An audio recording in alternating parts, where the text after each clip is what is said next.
warahmatullahi wabarakatuh. Perkenalkan, nama saya Irma, saya duduk di kelas 12 IPA 1. Jadi, kali ini saya akan menjelaskan tentang perkembangan politik dan ekonomi pada masa reformasi pemerintahan Megawati Soekarno Putri. Awal pemerintahan Megawati Soekarno Putri yaitu melalui sidang MPR tanggal 23 Juli 2001. Diawali dengan membentuk kabinet gotong royong. Terus tugas di awal pemerintahannya adalah membatasi KKN dan yang menciptakan kesejahteraan dan rasa aman masyarakat dengan meningkatkan keamanan dan hak asasi manusia. Dan diagendakan untuk membuktikan sikap tegas pemerintahan dalam menghapus KKN dan menyusun langkah untuk menyelamatkan rakyat dari krisis yang berkepanjangan. Terus, meneruskan pembangunan politik dan mempertahankan supremasi hukum dan menciptakan situasi sosial kultural yang kondusif untuk memajukan masyarakat sipil. Dan apa sih kebijakan Megawati ini?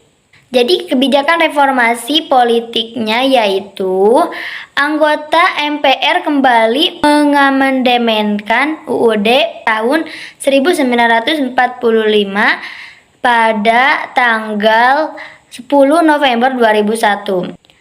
Dan amandemen ini meliputi penegasan Indonesia sebagai negara hukum dan kedaulatan berada di tangan rakyat. Salah satu perubahan penting yang ada di pemilu yaitu perubahan tata cara pemilihan presiden dan wakil presiden yang dipilih langsung oleh rakyat dan mulai diterapkan pada pemilu 2004. Dengan demikian rakyat akan berpartisipasi dengan tips dalam pemilu umum untuk memilih calon anggota legislatif, presiden, dan kepala daerah secara terpisah.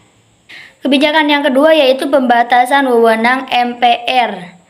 Dan kebijakan yang ketiga yaitu sejajarkan kedudukan presiden dan DPR yang secara langsung menguatkan posisi DPR, kedudukan DPD, penerapan APBN yang diajukan oleh presiden atau dalam penanganan wewenang KPK. Kebijakan yang keempat yaitu penegasan kekuasaan kehakiman yang independen. Hal ini terkait dengan upaya pemberantasan KKN dan untuk menyelenggarakan peradilan yang adil dan bersih, guna untuk menegaskan hukum dan keadilan yang dilakukan oleh MA. Kebijakan yang kelima yaitu perancangan pembentukan MK 17 Juli 2003. Hal ini tentunya untuk memajukan cita-cita reformasi di bidang hukum. Kebijakan Megawati dalam bidang ekonomi. Yang pertama, menetapkan GBN berupa program pembangunan nasional 5 tahun. Nah, MPR ini berhasil mengeluarkan keputusan yang menjadi pedoman bagi pelaksanaan pembangunan ekonomi di masa reformasi, yakni melalui ketetapan MPR RI No. 4 tahun 1999 tentang garis-garis besar haluan negara 1999 sampai 2004. Nah, sesuai dengan amanat GBHN, maka kebijakan penyelenggaraan harus dituangkan dalam program pembangunan nasional 5 tahun ditetapkan oleh Presiden bersama dengan DPR.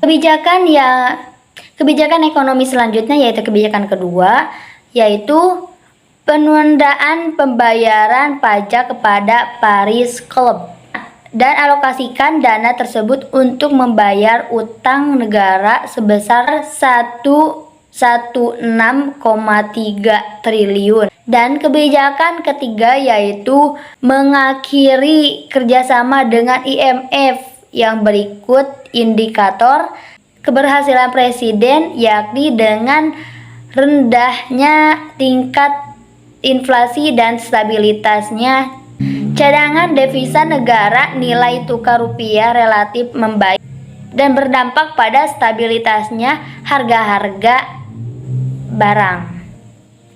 Kebijakan yang keempat yaitu privatisasi BUMN. Privatisasi BUMN yang dimaksud adalah pemerintah menjual Indosat pada tahun 2003 kepada perusahaan telekomunikasi asal Singapura yang bernama Temasek. Dari hasil penjualan ini berhasil menaikkan ekonomi Indonesia menjadi 4,1% dan inflasi sebesar 5,6%. Sekian dari saya, mohon maaf bila ada kesalahan. Wabillahi taufiq wal hidayah. Wassalamualaikum warahmatullahi wabarakatuh. Terima kasih.